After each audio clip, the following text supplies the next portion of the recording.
Greetings and felicitations in this frigid February weather. I'd like to go inside to the Magic Attic and show you some wonderful creations by Jack Hughes. Jack Hughes was born in 1906 in England, and he was a cabinet maker. He made hundreds of props and made them commercially available for sale.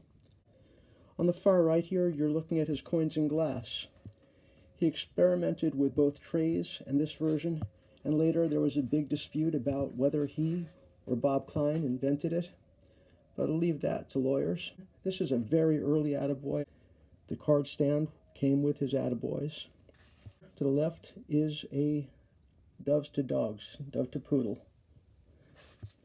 That says Doves Through Glass, and Jack Hughes made a lot of Dove products.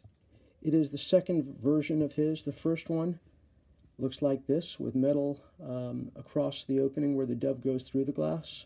But if you look particularly at the base, you'll see a very common design of Jack Hughes, this gold figure at the base. He loved red, he also loved blue, so if we come across a little bit, besides the early black ones with gold, here's his blue version of the product. Coming back a little bit, this is a production box. Beautiful design with stands. It's very common to see these beautiful stands with Jack Hughes products. He also had a spacious production box, which Abbott's released as the box of foo. But this early Jack Hughes one has a metal base, metal stand that matches across. We'll see the lady vanishes, a beautiful sucker effect where a card vanishes.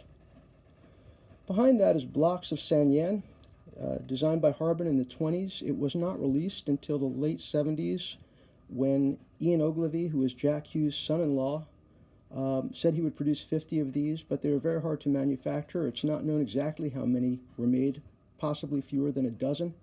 But you'll notice the case that is made by Jack Hughes. The company that released it was called Props, and Ian and Jack Hughes worked together up until Jack's death in the early 80s. Over here we have an appearing radio. It's called the Phantom Radio. It was made in license with Abbott's, but this is a Jack Hughes built version, and it really is a magnificent production. And last but not least, by any means, this beautiful ad infinitum made by Jack Hughes, one of two made, custom built.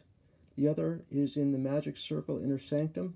The boxes are wood-sided and painted as compared to the wood-grained appearance of the others. I look forward to showing you more Jack Hughes items.